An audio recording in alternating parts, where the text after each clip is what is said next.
not very helpful.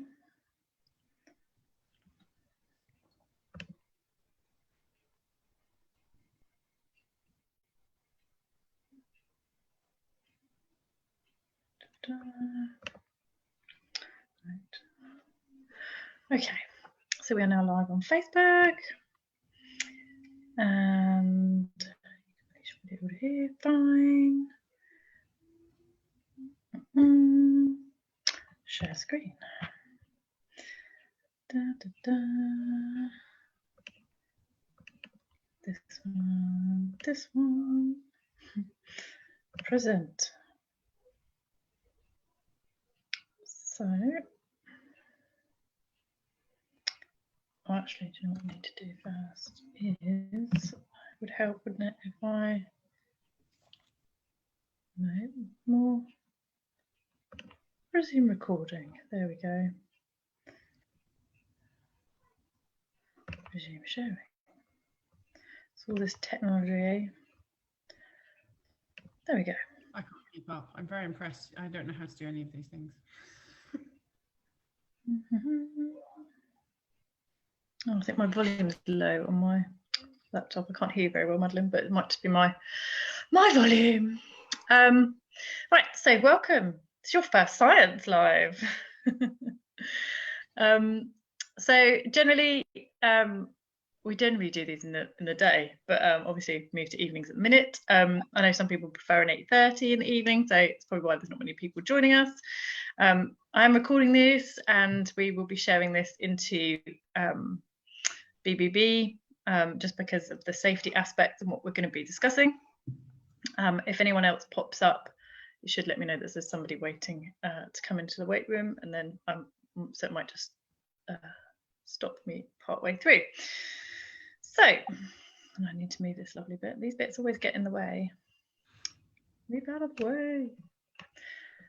So this is there's a few papers in here that we're going to look at today, and this specifically there is a trigger warning on this. So we are talking about baby loss, and obviously there might be certain terms and phrases that we wouldn't necessarily use ourselves with parents because of the way that they're written from a very scientific background. So what we always do, Madeline, is after this is we will share the paper. You've got the link to share the papers, and normally I will put them into VIP anyway, so that you have direct access to a PDF of the paper as well. Hi, Cleopatra, thank you for joining. So we're just recording this. It will go into VIP. It's being streamed live on VIP anyway, but we record it as well. And then we're going to share this one into BBB because of the particular topic that we're talking about, which is safety. And just to give a trigger warning, because we will be talking about baby loss, and some of the terminology might seem really uncaring and not particularly nice, and that's because they're scientific papers that we're sharing. So the papers, you have the links to them, but I'll also put the PDFs into VIP as well after. So there's a couple of papers that we're mainly going to discuss, and these were from 2013 and 2015. Now you've got some of the similar authors in the papers, so it was obviously they did the 2013 one first and then decided to look a bit more into this area. They're not kind of written like a normal scientific report because they are typically written as case studies. Go to the next slide.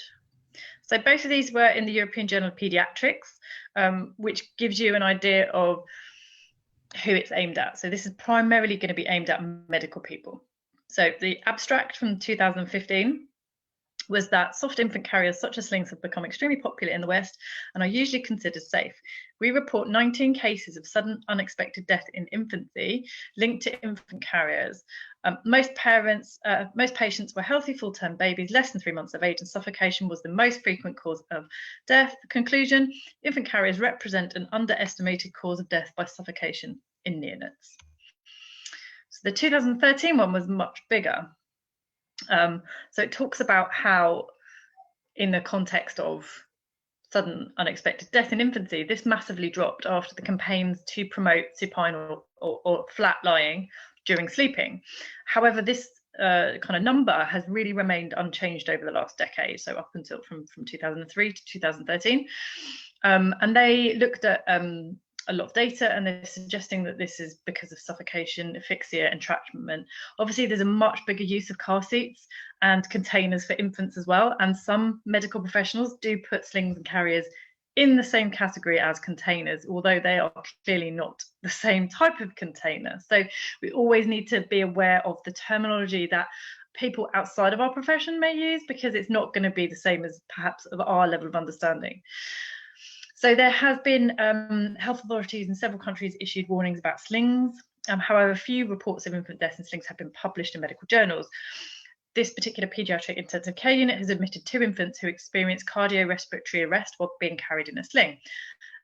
They, including post-mortem examination, established that asphyxia was the mechanism of death.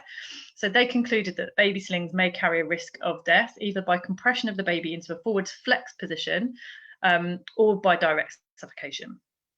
So they stated that European recommendations for the cautious use of baby slings should be disseminated to families and professionals involved in caring for infants, as was done recently in Australia, Canada, and the US. So again, towards the end of this, we'll go through some of the context as to why that is. So the introduction.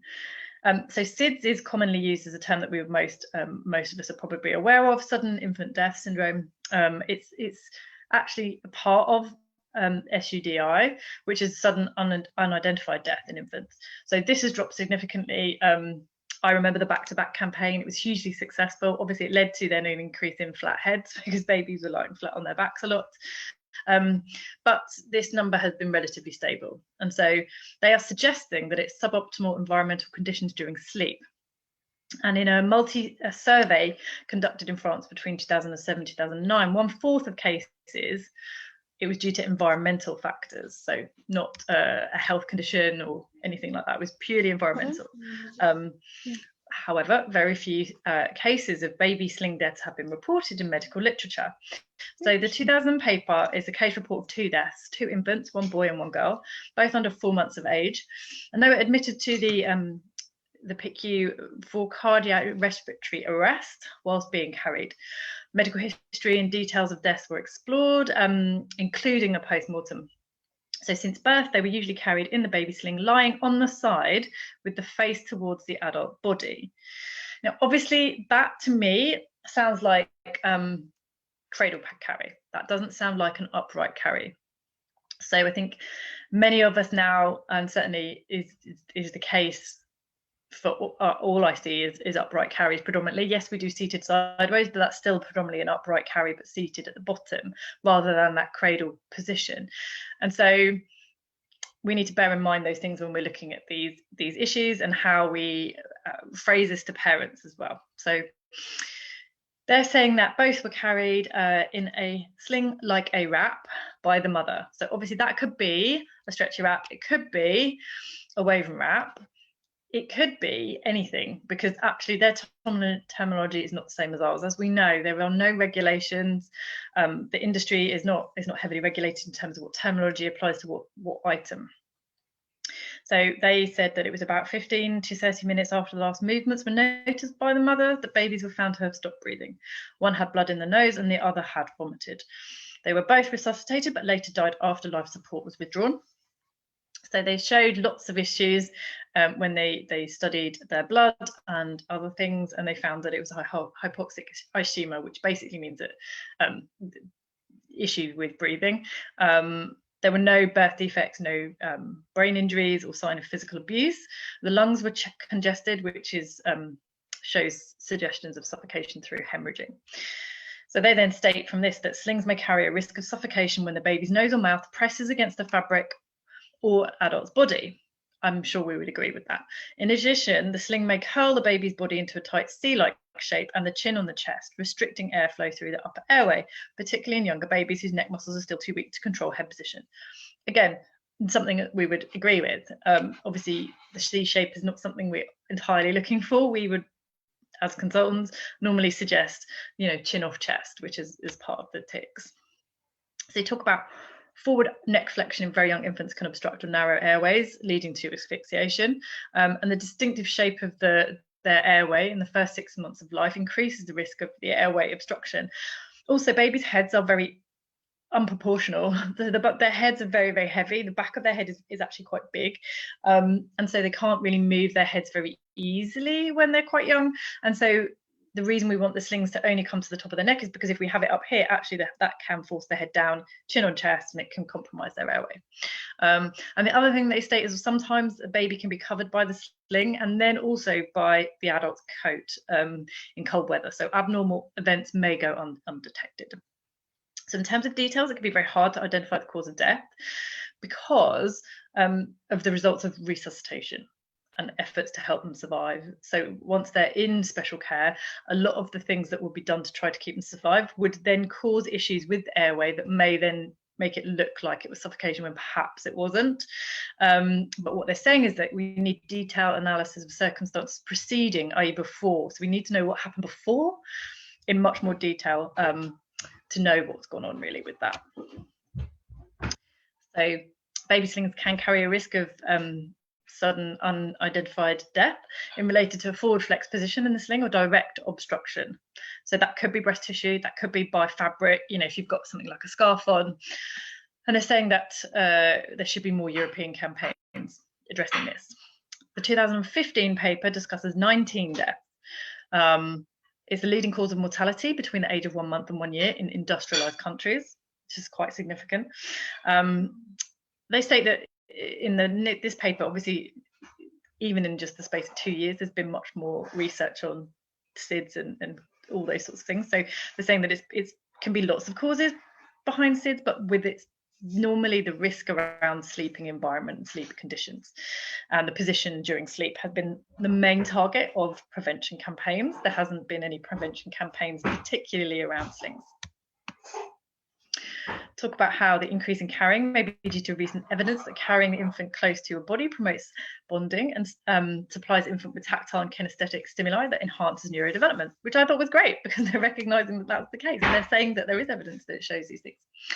Also talks about the internet and travel allowing us to see the world a bit more, and it says the internet has drawn the attention of Westerners to the century-old tradition of using slings and wraps to carry infants in many parts of the world. It talks about the US, which is where some of this background to all of this has come from. So it's the Consumer Safety Commission. They estimate that up to 1 million soft infant carriers are sold annually in the US alone. So any adverse health events related to a sling or a carrier, even if it was rare, can still affect a substantial number of infants.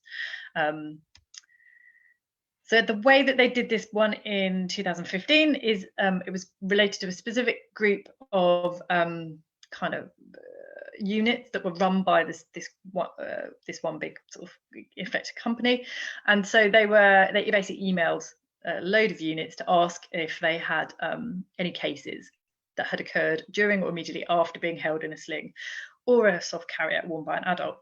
They sent out 365 emails to paediatricians in 80 units in France, Algeria, Belgium, Luxembourg, and Switzerland. And of these 80 centres, 24 replied. So not that many replied. And of those, 9 indicated that there were such cases, 8 in France and 1 in Belgium. So 9 centres reporting 19 cases.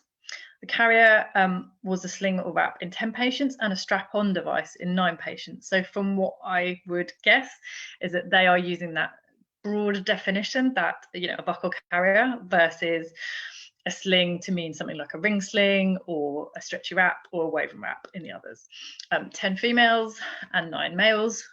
Average gestational birth was 38 weeks, and the average weight was a normal weight. 21% of the babies had a low birth weight, but only 1 was born premature. So that's quite interesting because there's always this idea that perhaps it's going to be more risky for premature babies to be carried in slings. Actually, this evidence doesn't necessarily show us that's the case. Certainly, if not for this one study. What they found that the average age of death was 40 days, and the median was 32 days, and 2 were over 3 months. So out of those 19, only 2 were over 3 months, and they were still under 6 months. And so what we can take from that is actually it is majority in the really early days. It's that first month or 2. All 19 deaths occurred after a brief period in the carrier, which was worn by the mother. So this is all the cases have been studied, have all been when they had been worn by the mother. So of 19, 15 died during the fall or the winter. The adult was walking in 18 cases and seated in a car in 1 case. In 5 cases, the adult reported breastfeeding while carrying the infant or positioning the infant in such a way to allow breastfeeding. Now, obviously, we are aware that breast tissue can be a suffocation risk, and therefore that's something to really consider, is that actually a large proportion of these cases, people were walking. Now, if we're going to be walking, we're probably not really paying 100% attention to what's happening with our babies. So I think that's a really important thing to remind ourselves with, and also around feeding and slings. So death or apparent life-threatening event was first noticed after they arrived home in 11 cases and during the trip in 8 cases. Resuscitation enabled return of spontaneous circulation in 8 patients who were admitted to ICU, but they typically died after 1.5 days. The range was quite broad. The other 11 failed to respond and were pronounced dead on arrival. So autopsy was performed for 13 and results for tests for the 11. Suffocation was decided as the leading mechanism for death in 7 cases, diagnosed on historical clinical data, nasal discharge blood, lots of issues with this area, basically. 2 patients had pneumonia and 1 had gastric content aspiration, i.e. they were sick. Cardiac abnormalities were identified in 2 patients. So these were possibly conditions that their parents were not aware of that their infant had. So there were 2 very specific medical conditions that 2 of these infants had. So again, you can't necessarily say in those conditions that was purely down to the sling. So this is quite an interesting image. This is the image that they have in the paper. So they define a strap-on carrier as allows the child to be in a vertical position with head that normally faces the one of the carrier, i.e. the person, and B, that is a sling carrier. The child lays down on his back, surrounded with fabric, with the best case scenario, only his face remains visible. So I think this is quite interesting because you can see here that this isn't a position that many of us would recommend, any of us would recommend, and is really not very common. It's not very commonly seen anymore. It's not common at all. It rarely is seen in instruction manuals, and that type of pouch sling tend to not be one that's used anymore. So the A is the main carrier that we're talking about. So I think we have to be really careful when they say sling carrier or sling. They're not still necessarily talking about it in a way that we would use. So, you know, with a ring sling, we're predominantly still going to be having baby in an upright vertical position. Same with the stretchy wrap. Even if it was seated sideways, it's still that the spine is more straight than a curve. Things like autopsies are not mandatory in all countries. Parents of 6 didn't want to have an autopsy, but the physicians deemed that the available evidence strongly supported accidental suffocation. So suffocation is the most likely mechanism of death of infants in adult worn soft carriers. The clinician deemed that suffocation was clinically obvious in 6 of the 19 cases, and after exploring details, they believe that all 19 cases were directly or indirectly due to asphyxiation. So what they're saying is that kind of the main risks is that the head is below the edge of the tension because the weight of the baby creates tension on the fabric and it can't move. So it can put that pressure on the back of baby's head. And then they say when in a sling, baby may be bent in half. I was like, not in any sling I've ever helped anybody with, mate, but this is the problem when you're looking at medical terminology, and this is going to be written by people that have no idea about slings. And so what I would love to start seeing is much more collaboration around, once we are seen as a worthy profession, that they would then actually look to consultants to give information to help them, to help inform this kind of the paper, because yeah, I just find it quite interesting, a lot of the terminology. They were saying that many adults would wrap their coat around the sling or strap-on device. I'm sorry, that just makes me laugh. It's really not appropriate in a paper about infant death, calling something a strap-on device. The risk of suffocation is highest when the baby's nose and mouth are pressed against the adult's body, preventing baby from breathing, and can cause suffocation within minutes. So it's that, you know, we often see it, babies like to face plant, and often we think maybe that's not too unsafe, but actually generally what we would want to suggest to parents is that we would adjust baby's head position so that we can ensure that babies' airways are free. The other thing that can happen is that what they call mechanical airway obstruction by forward flexion of the head, bringing the chin to the chest. This is really commonly known about with car seats, and why the kind of, certainly in the UK, that the advice around car seats is that they don't sleep in them unless you're traveling, and that you actually are only in them for very short periods of time, and that you should be taking babies out. And that's because of that risk of chin on chest. A friend of mine is a physio, and she works with families and babies that often have sort of lots of breathing issues, and she's known of deaths in car seats because of that C-shaped position. But that can obviously also occur in a sling or carrier, especially ones that have fixed head support where head is literally pushed forward. So key is obviously baby up nice and high out of breast tissue if possible. Neck muscles are too weak to support head until 3 months of age, and we have to be really careful that the forward head flexion causing the airway obstruction can occur in a sitting position. So they then say most adult worn soft carriers are contraindicated in infants younger than 3 months. So what they're saying is that babies shouldn't be in these carriers until they're at least 3 months of age. That's quite a sweeping statement. And if you don't read the rest of the context of this paper, then that's something that could easily be taken out of context, i.e. they're tall enough to keep their head outside the device. Well, again, part of our training would mean that we would generally recommend slings only up to the nape of the neck for this exact reason. It says that arousal from sleep is an important survival response to life-threatening events. Warmer temperatures may contribute to the arousal impairment, now believed to be involved in the final SIDS pathway. So there's no direct evidence about this in using slings. From the fact that 19 of these infants, 17 died between fall and early spring, which is the coldest period in France. They've got no details on how the parents were dressed. They've got no details of how the infant was dressed. We've got no details really of much about the situation before these infants died in terms of that context. And actually our next science paper is one about layers and temperature, body temperature of infants in slings and parental temperature in slings. So that's one we're going into next month.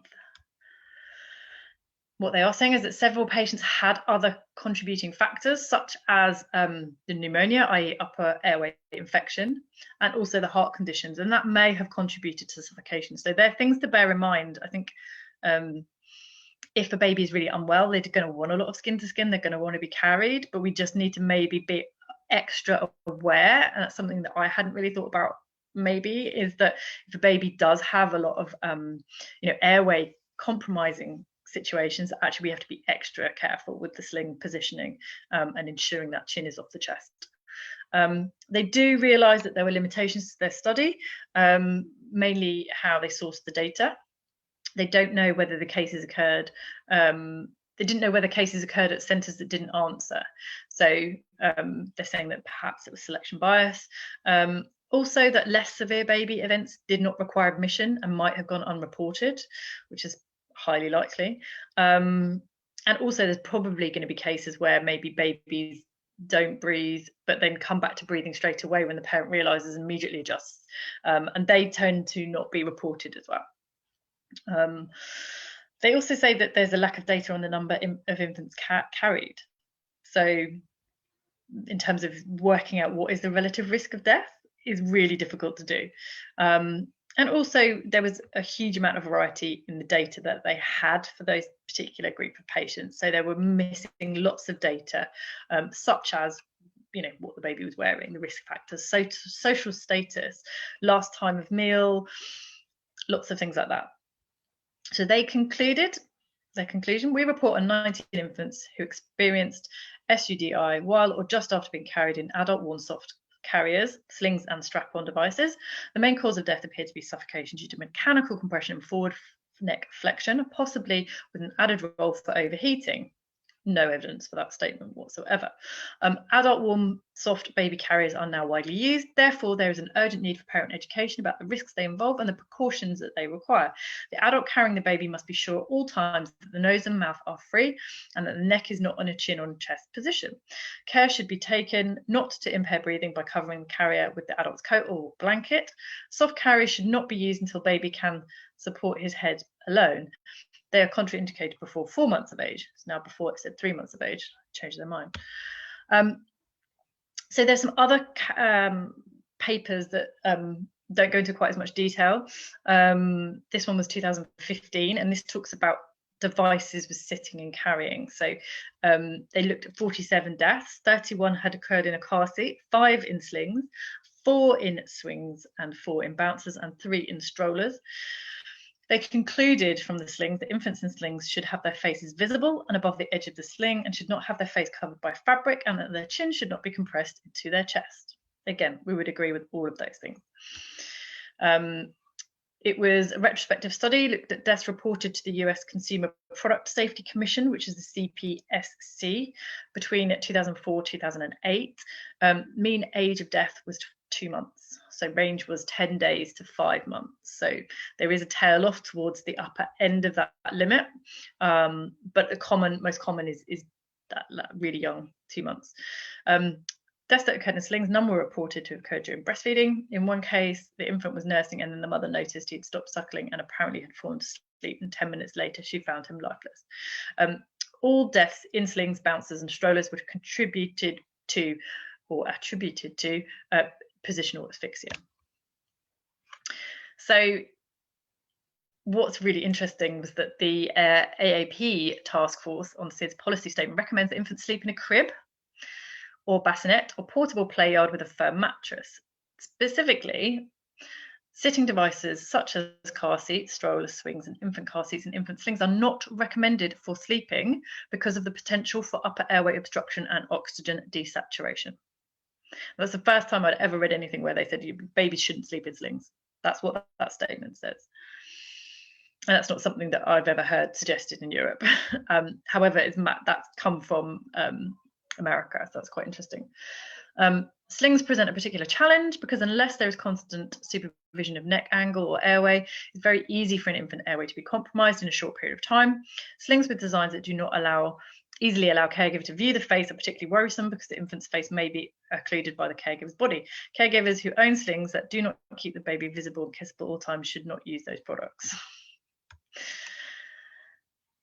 So this one was 2017. So it talks about the AAP expanding its recommendations in 2011 for safe sleep environment for infants, and this is where it comes from. So caregivers were advised to avoid the use of these devices for routine sleep.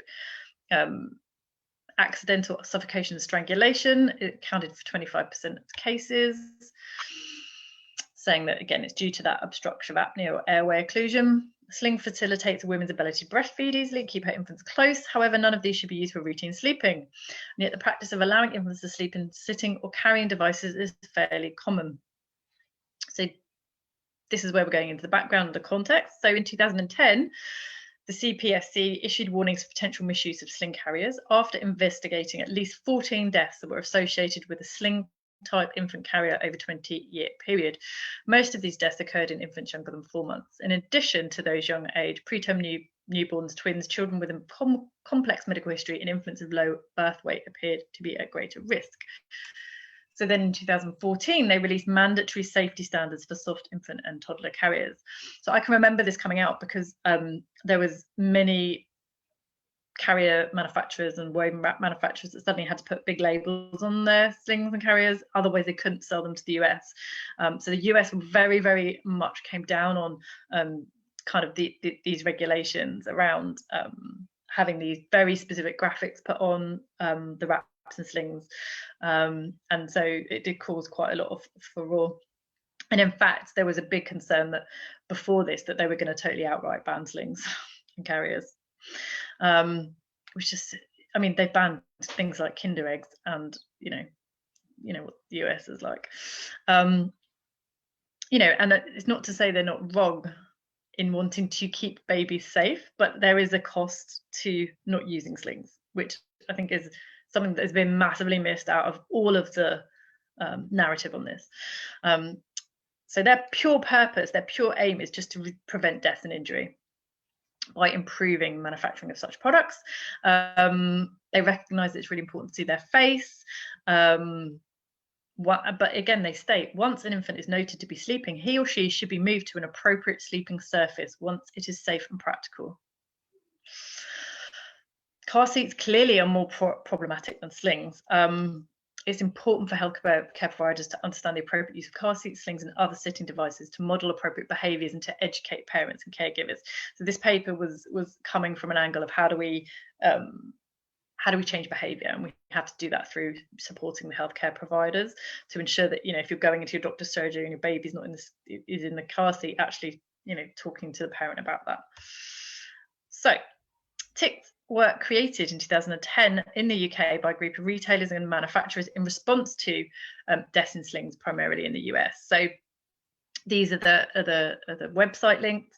It was specifically the Free Rider or the Sling Rider brand, which was Infantino, and that is essentially a bag sling or a pouch sling, which again is not something that we typically see now, primarily because of these incidents. So again, you can have a look at those links once I put them in. So you can see this is the paper that they put out. Let me move that. So you can see these are the slings. So you can understand why, because you can see here they're actually quite puffy around the top as well. They're very, very soft, very saggy. And they're basically saying, don't use them. These were immediately recalled. The website where Ticks is hosted is maintained by Sarah Sadler, and she's still part of the industry. But many of the people that were originally part of creating these Ticks guidelines aren't active in our industry any longer. So the press release was Ticks was put together by the UK Sling Consortium, which doesn't exist anymore, which is a group of most of the baby wearing businesses and educators of the time. It was definitely as an industry response to the Infantino recalls and sling fatalities. At the time, it was at this time that the BCIA was formed, which is the Baby Carrying Industry Alliance, I think, was formed, and also baby wearing as a whole was under threat, especially in the US, which seems crazy, like it's a practice that all of humans have always done. So if you haven't gone to the Baby Carrier Industry Alliance, it's the website. They are based in the US. They have got actually some well-known people that you would recognise. So Tina Hoffman from Dynamos is part of the board. There's lots of names I'm sure that people would recognise. So they were created to increase awareness of the value of quality baby carriers and to support those in the carrier industry. It was formed in 2010. They are part of it is to share safe information. They do have on their website some useful resources, educational outreach, participate in research, and help small businesses comply with standards. We are passionate about baby wearing and about the baby carrier industry. Everyone on the board has been or is a baby wearing business owner or educator or both. And yeah, it's just our goal is to serve the needs of the baby wearing businesses and educators, both large and small. So if you are a business, you can join the BCIA. You can pay depending on how much money you make and how big you are, basically how the membership works. This is the press release. So these are the consortium of UK sling manufacturers and retail members that came up with TIC. So you can recognise, I'm sure, many of those names. Many of them are no longer running. Some are, but with a second or third or fourth owner. So they may not be kind of part of this any longer. So yeah, I certainly recognise quite a few of those names. Obviously, we've got Kaylin Blur, you've got Close Parent, Carry Me, Natural Connection would have been Sarah, Lift, Little Possums, who are still around. I think a lot of the others probably aren't around. I'm sure Madeline would recognise some of those names too. Been around nearly as long as me. However, positives that came out of this. It led to the creation of the ASTM standard. So slings which have only been tested to the American standard, i.e. the ASTM F2236 and F2549, they won't have passed the same flammability and chemical standards as those that meet the European or British standards. Basically, you cannot sell a sling in the US if you don't have those. They just won't let you sell it. Now in the UK, you can sell a sling without any form of standards whatsoever.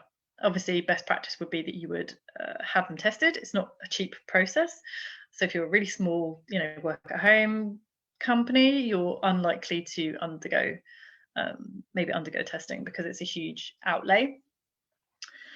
This is the background from the NCT sling libraries. I run an NCT sling library. I know, Madeline, you were involved in the NCT sling library as well. So there was a big period where we weren't allowed to hire out slings between 2017 and 2018. We had to stop hiring at all while they revised the guidelines for hiring out.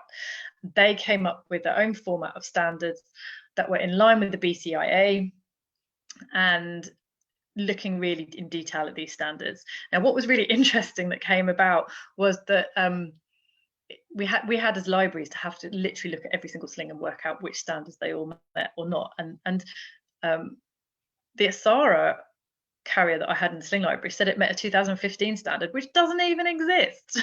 So, somebody can write that their carrier meets the standard, but have they got the certificate that shows that that standard has been met? So the NCT head office did a huge amount of work by going to a lot of manufacturers and double checking all of this stuff out. As an NCT sling library, I have access to our online system, and that gives me all the listings for all the slings that I'm allowed in the library and how we know that they're tested to the right standard. So what NCT have said is we can't hire out slings that only meet the American standard. They have to also meet the European standard or British standard as well. That is because if a baby was to die in a sling in the UK and it only met the the US standard, I think they took the view that that would be too risky. Why would you have slings in the library that don't meet the UK standard when we are in the UK, when they are higher than the American standard? So I would suggest you have a look at your sling libraries and check that you have slings that meet these standards. Now, they were also the 2013 standard, 2010 standard? I think they redid the standards every 5 years. Anyway, these are the latest ones, 2015. I don't think there's a more recent one. So we originally were allowed to hire out slings, but only, I think it was the 2013 standard, and then we had to go back and change it all after the new guidelines came out in 2018. And it all had to be tested to the 2015 standard, which some companies still hadn't got around to going back and having them retested to the higher standards. So something else that we have to do as an NCT sling library is we have to automatically retire slings that are older than 5 years old or have been rented for more than 104 weeks. Now, what it means by retires, if they're older than 5 years, they have to be destroyed. We're not allowed to sell them on. If it's less than 5 years, we're allowed to sell them on. Just because the risk. Now, some slings last better than others. A stretchy wrap might not last 5 years, depending on what type of stretchy wrap it is and how it's used. And yet my Ergo original I've had since May, who's just run through, is 12, that is literally in immaculate condition still. And you wouldn't know because of the older fabric. It wasn't dyed in the same way as the new Ergos, which literally look like they've been washed, obviously, 100 times when you've washed it once. So yeah, they've taken some kind of, there is some basis for this information. It's come from the BCIA, just as a best practice. So we have to log when a sling has been going in and out on hire, how many weeks that sling has been on hire, and then we have a tally going on a chart to know if a sling has been out more than 104 weeks. And that's not to one person, that is collectively, obviously. 104 weeks isn't a huge amount really for some slings or carriers if you've got them in your library. So what I have is I have what is called an asset register, which is essentially an Excel spreadsheet that lists the sling name, the brand, the type of sling it is, which standard it meets or which standards, plural, when it was bought, the date it was bought, and then it automatically infills the 5-year date for me. So I know from literally looking at it last week, because we haven't been hiring out, not surprisingly, because of COVID. And I was like, oh, I've now got some slings. I've got one sling that's over 5 years, which is a Boba 4G, which is still amazing and is a great sling. And I've got to get rid of it. And I've got some Ismies that are coming up for November time. So I'm probably going to sell those now, because at least I can sell them rather than just let them sit in the library and then have to destroy them, because they will be over 5 years old. I've definitely had some that have gone over the 104 weeks. Especially when you have like a stretchy wrap scheme.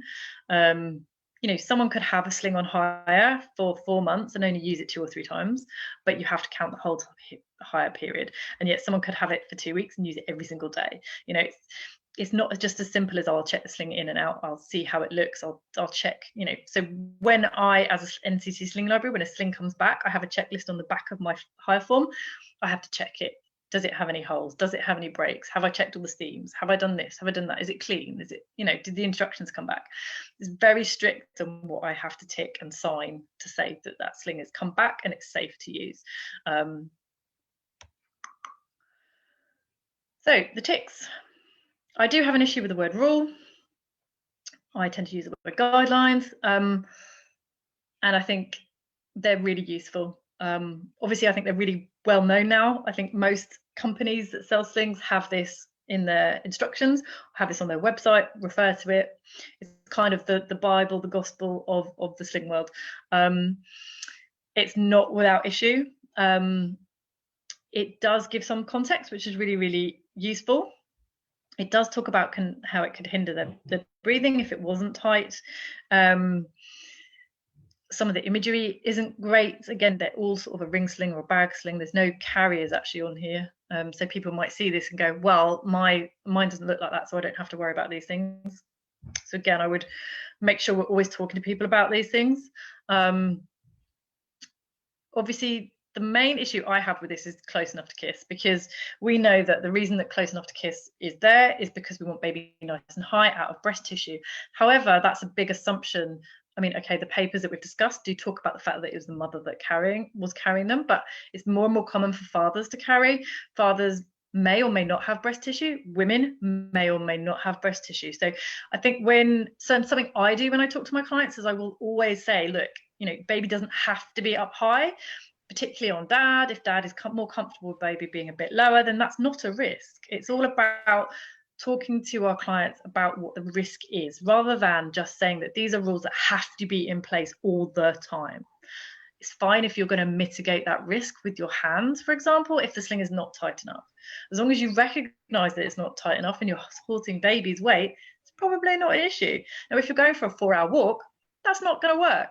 If you're just going from your front room to your kitchen to make a cup of tea and then you're going back to sit on your sofa afterwards, it's probably okay. So it's really about trying to give clients the context for what these rules mean and how they can judge that, because risk is really variable for everybody.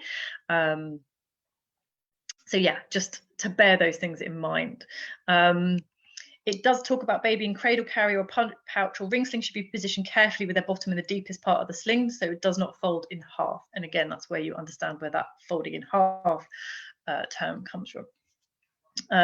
Chin off chest, that's because we don't want to compromise the airway.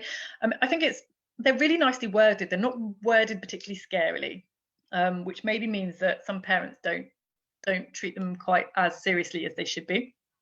Chin off chest is really, really important. And it isn't one of these things at any one point. It's all of these things all together that help make it safer. But again, it's not going to be perfectly safe. Ta-da! Any questions?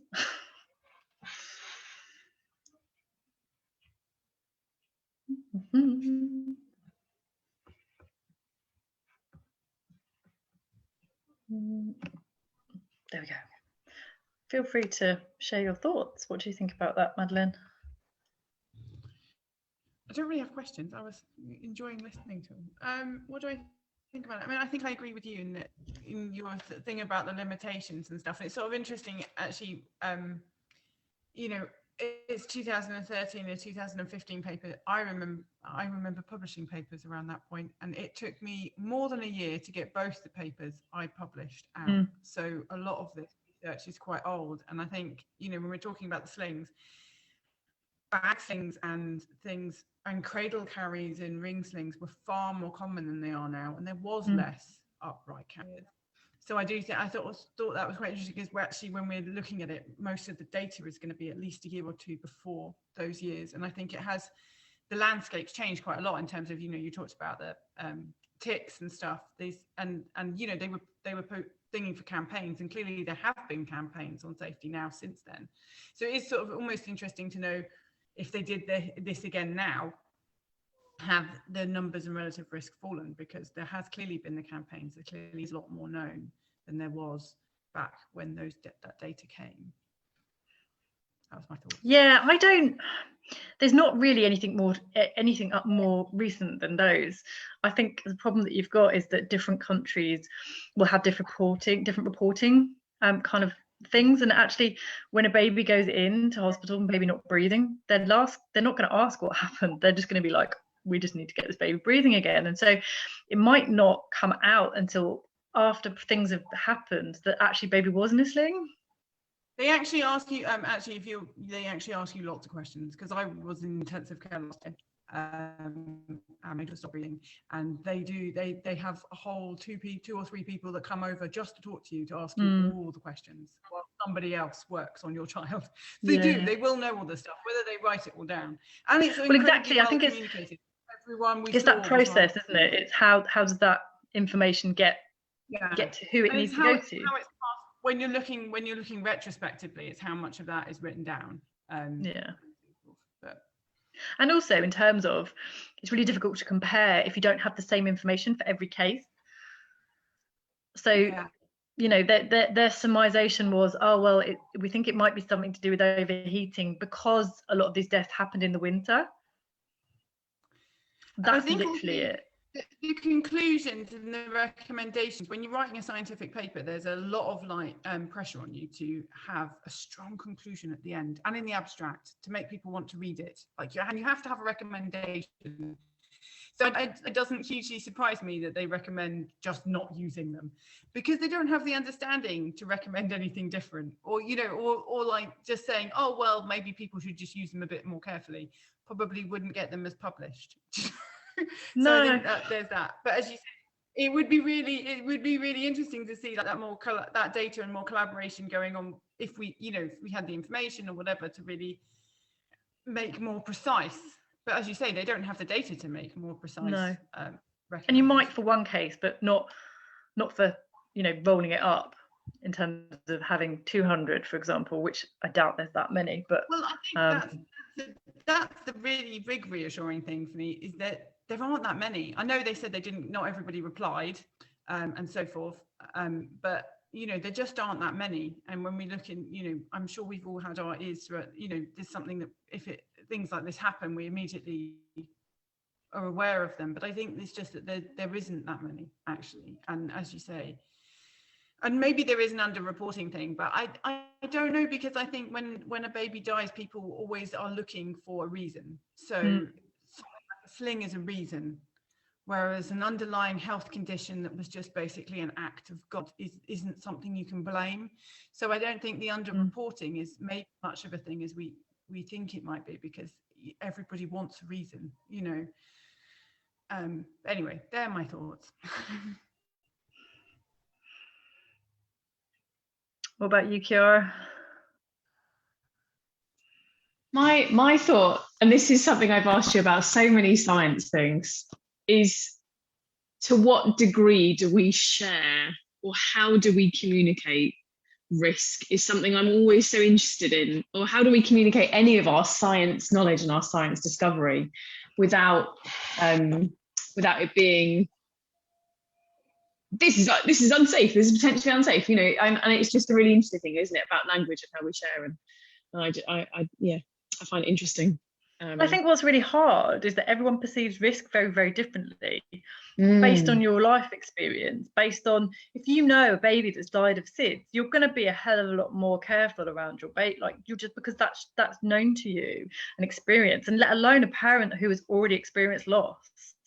And so I think it isn't always easy, but I think if we can provide the facts, then, you know, I think it's always difficult because you can get things thrown back in your face, you know, but actually, if we're just sharing facts and information, then that's different than kind of scaremongering, which I found the NCT email that came through last week, which is what I shared, a little bit scaremongery, because I'm like, you haven't given any context. Like, I get why you haven't given the context, but actually a parent may read this and be immediately scared to carry their baby when we have no knowledge of what sling or carrier, or if there was an underlying health condition. We know so little about it. Actually, would it be better to not have told anybody?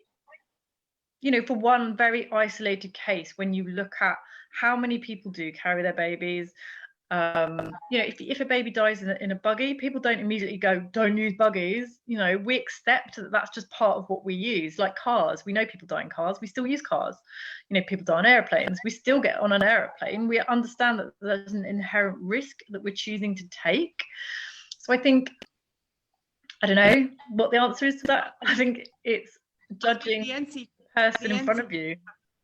I think the NCT they really had a scare with the bed nesting, and I think they held very accountable, and they're incredibly, I mean, as you were talking through all the things they brought in and so forth, and for hiring slings and stuff, that all happened as a direct result of the bed nesting. And I remember at the time having so many clients saying, oh, well, this used to be the NCT close taboo. Why is it not NCT? Why don't NCT endorse it anymore? And it's like, well, because NCT have removed their endorsement from everything, you know, because of the bed nesting. And it's not that it's got suddenly less safe or less recommended.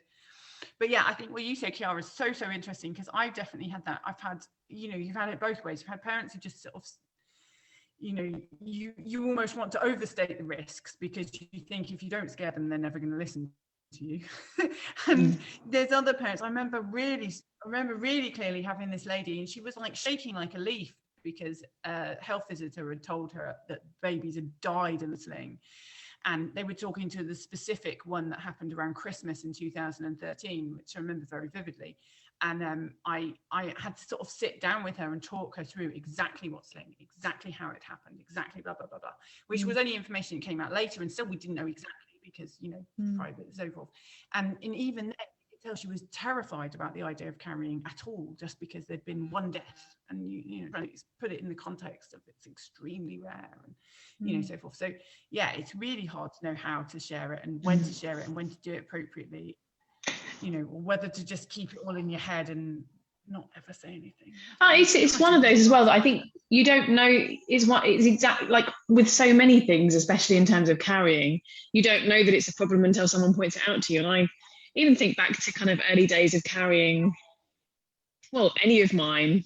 Bethany, I absolutely carried from when she was very small in a baby bjorn, forward facing, in a snowsuit. Like I absolutely did. There was so much risk there. And even some of the early pictures of me carrying Samuel that I've seen, like looked at recently, he's in a, you know, a Lenny Lamb woven wrap. The carry is fine, but his head is almost completely covered by 2 bits of fabric. And I kind of look at it and go, why didn't I consider that was risky?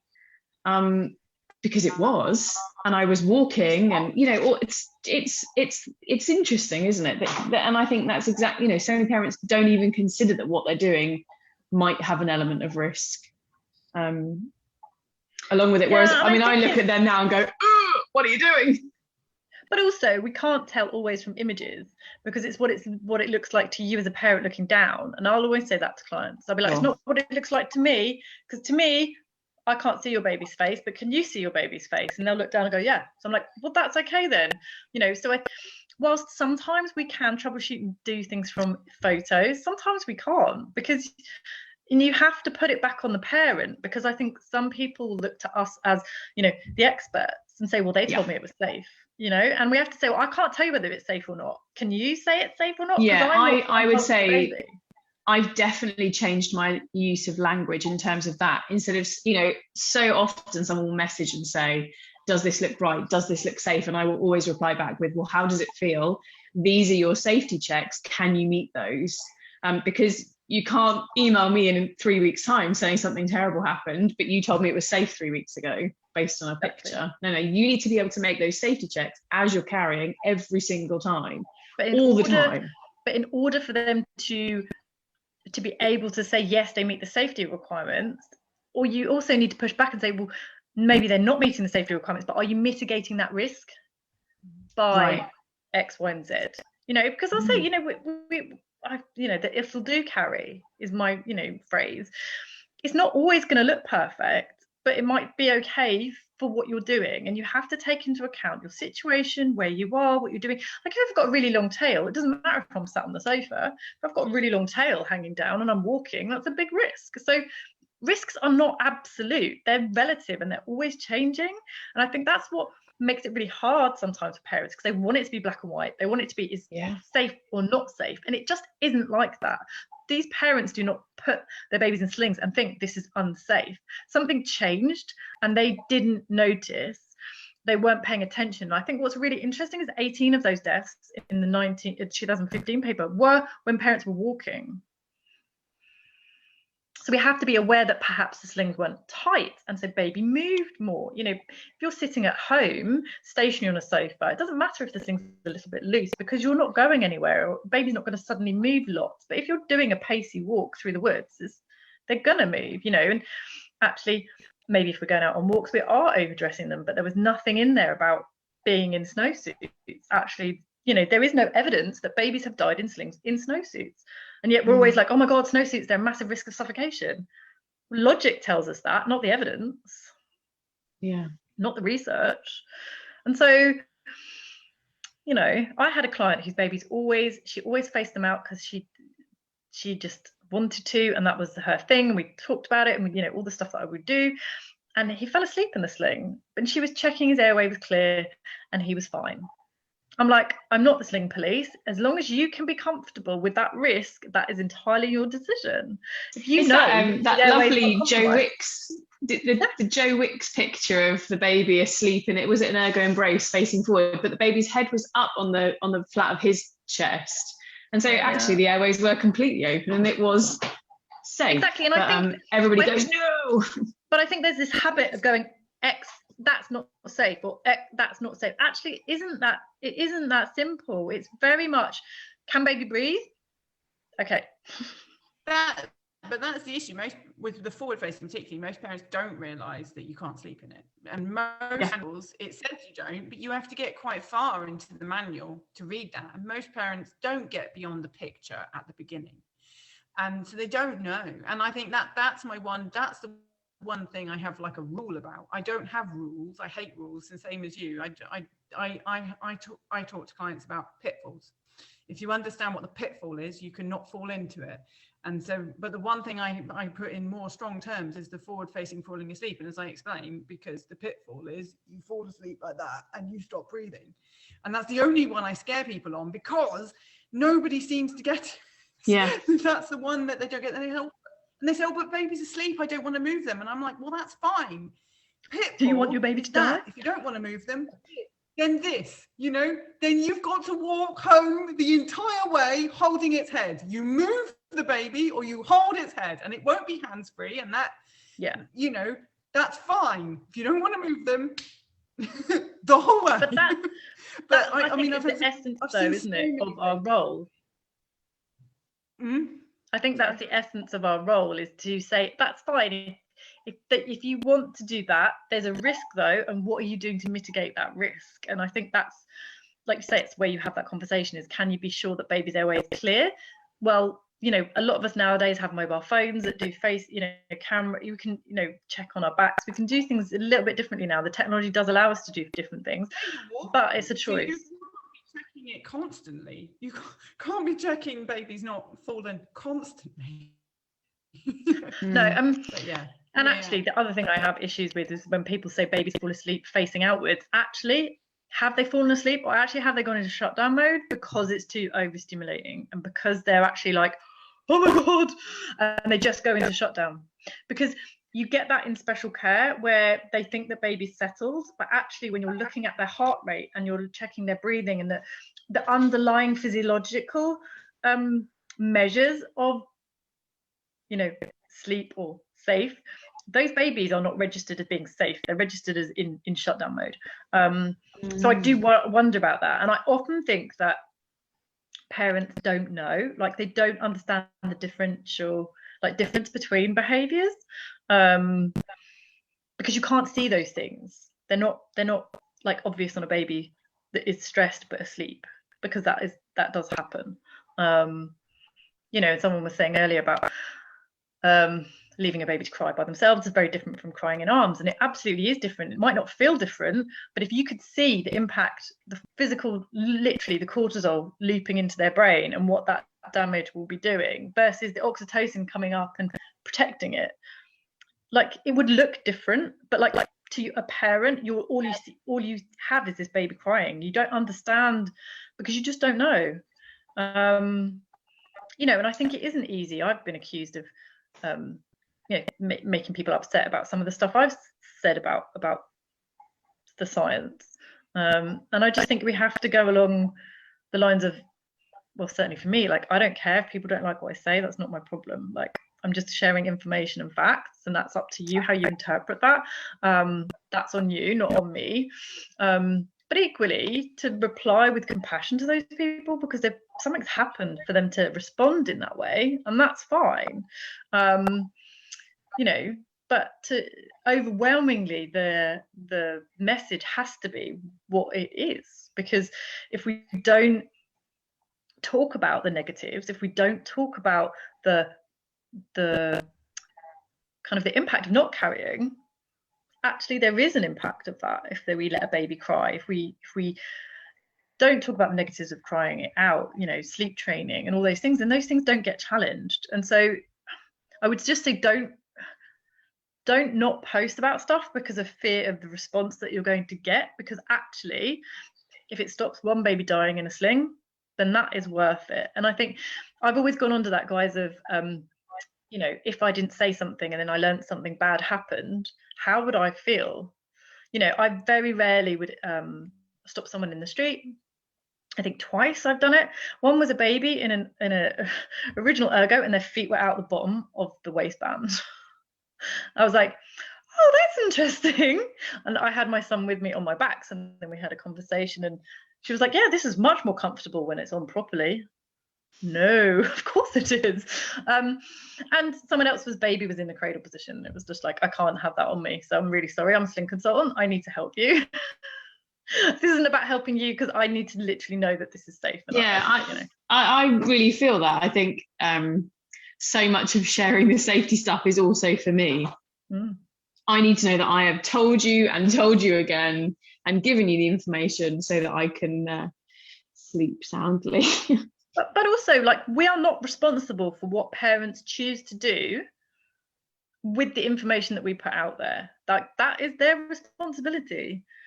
And I get that that's really hard. I know I have that at library all the time where people go, but is it right? And I'm like, I'm not going to tell you it's right, because I don't help you if I tell you it's right.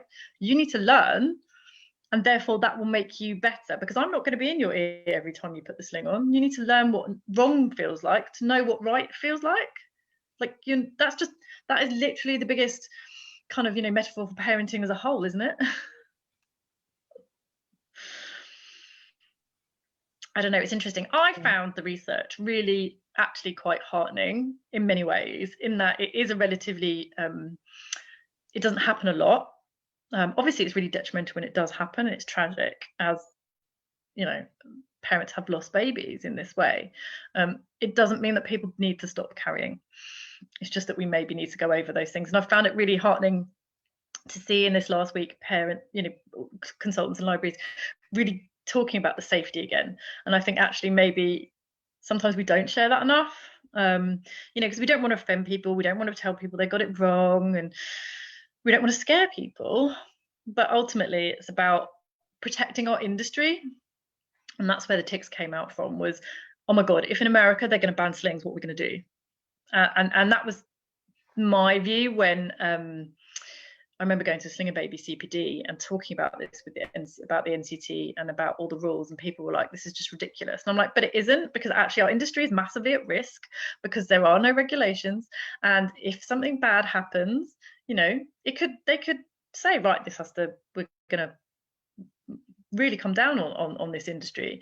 And so I think we all have a duty of care to our industry as a whole to ensure that we are all upholding that to the safety as much as we can, you know, because if it isn't, then the risk is on us. And I also would hope to see more collaboration with consultants as people become more aware of it. I mean, someone I did my Sling a Baby training with is a doctor. She works in ER and in pediatrics, and so that's amazing because she's already got like an ear on with people, you know. Same with Dr. Rosie Knowles. That's why it's great to share her stuff, because she's a doctor, so it's all really, you know, feels very official. It's not just some hobby mummy working at home doing this on the side.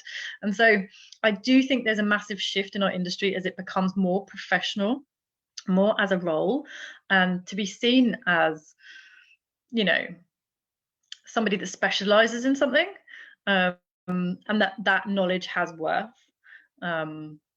because it absolutely does. And actually, to be aware of the terminology that we use around baby sling, baby carrier. I'm sure we all know that when people come asking, oh, I don't want one of those sling wraps, I want a carrier, I want a buckle carrier, you know, there isn't that clear terminology. And so we need to make sure that we are clear in that when we communicate to clients, that when we put out stuff on social media, we're making sure we're clear what we're talking about.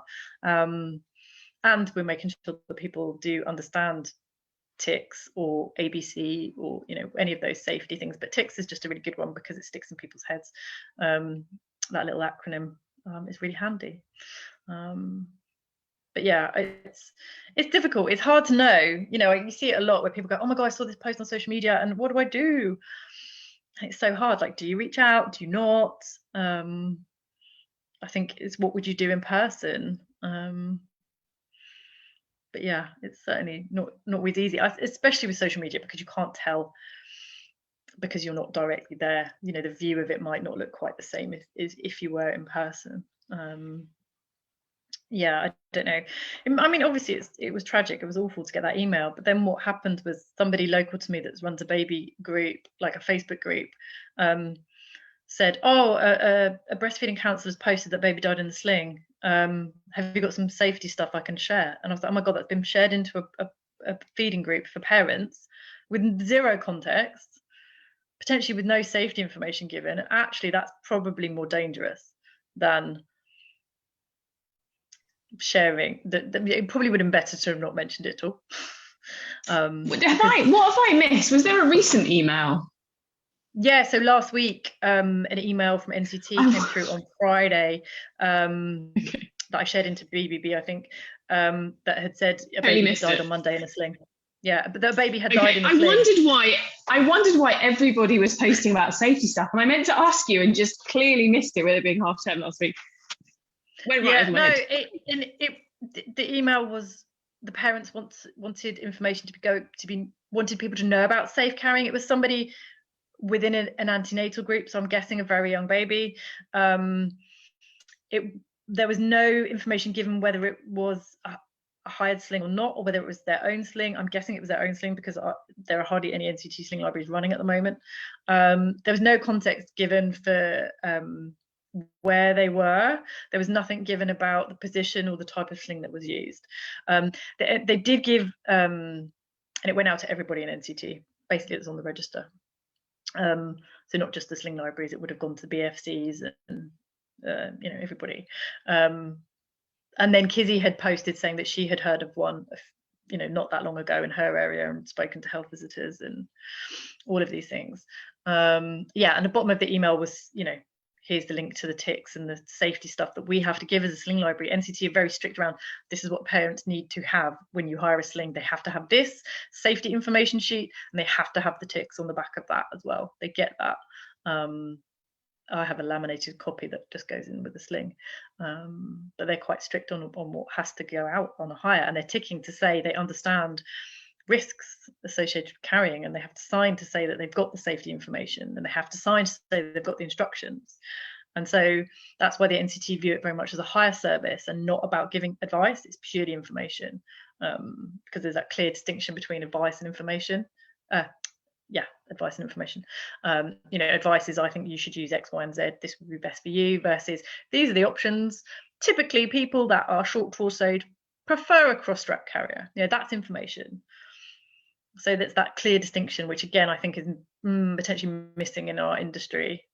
For some people, they don't get that distinction, because actually to give advice isn't necessarily empowering to parents, where to give information to let them make the choice is far more empowering.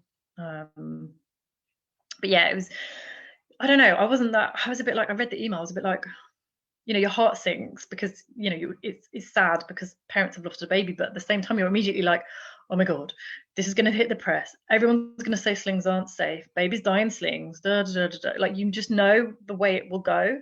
And NCT said, look, if you see any press on this, let us know. So I haven't seen anything else other than what I had shared. And then this lady local to me had contacted me to say, oh, there's breastfeeding counsellors posted to say there was a death in a sling. And I was like, oh great, here you go, here's the post I wrote about safety. So yes, hence why everybody's been talking about safety this week. Just in light of it, rather than saying a baby has died in a sling, it'd be much more, let me remind you of the safety, rather than talking about the thing itself, because I just don't think that's helpful. It's not fair on the parents who've lost their baby. Which is just tragic, obviously. But yeah, I don't know whether we will get any more information, whether, from the coroner's report, whatever, whether we'll get more details about that, I don't know. But it was implied that perhaps because sling libraries aren't running, because we aren't doing the stuff that we would normally be doing, that not that it could be attributed to that, but do you know what I mean? Like, actually people may well be using slings more unsafely because sling libraries just aren't running in the way that they were 2 years ago, for example, because of COVID. I just think it's really hard, to hear, because we want to be running, we want to be helping people. We don't want deaths in slings. Nobody wants that to happen, because of the risk that it poses into our industry and our livelihoods. So I think it is just doing things as safely as possible. So I would say to libraries, are you checking that all your slings meet certain safety requirements? If you're your own library and you run it yourself, then you can decide what that looks like. Ultimately, do I miss having certain slings in the library? No, because there's so many now that are tested to these standards. Most of them are still tested to these standards. But I do think we have to hold these companies to account if they're not making sure their slings are safe. But inherently, just because it doesn't meet a safety standard doesn't mean it's not safe to use. It's like slings that haven't got the hip dysplasia tick on it that they haven't paid for. Doesn't mean the sling isn't safe. Someone else posted, oh well, these slings are all hip safe, safe, all this words. I was like, no, it's how you use it, not sling. Because and it is trying to get that across to people, because I do think people go, oh, those types are safer. No, they're not. Any sling can be dangerous if it's not tightened effectively, if it's not used properly. You can have the best sling that's ticking all the boxes, as Madeline's great article shows. The myth of a good carrier. It's not a good carrier, it's how it's used, which I love. I do love that blog post, Madeline. I share that all the time. It's such a good blog post. Thanks. Thank you. Cool. Well, thank you for joining me. Do you have anything, Cleopatra, to add? I don't know if you've thoughts on that. You got me thinking about the safety checks for the carriers that I land. I've checked now. I have some from 6 years ago, and yeah, it got me thinking about changing them. Here in Romania, we don't have rules about landing, about manufacturers, what they should check, and it's all in error. I'm picking up things to apply. But I heard about the death, and it was sad. and I'm trying to educate parents on safety and what to be aware of. It's important, this, because they are little, the kids, and it's our job to keep them safe and some. Yeah, and I mean, you don't have to just, just because a sling is 6 years old doesn't mean it's not safe anymore to use necessarily, but it's about protecting yourself as well. If you're hiring the slings out and they're older, especially when you can probably resell it and then buy another one, or, and models do change over time. And so I think it's just about, yes, we're always trying to work to ideal, and then there's kind of, there's best practice, there's ideal, and there's practical. So I think, I don't know, I just think as long as you're comfortable with what you want to put in place, but certainly to have, that is in line with the BCIA. So have a look at their website and sort of see what you think that they suggest. Because, yeah, again, it doesn't mean it's unsafe or safe. It's the quality of the sling. That's why we check it every time it comes back, because it might be unsafe because something's gone on it and it's not noticed, and it might be a new sling.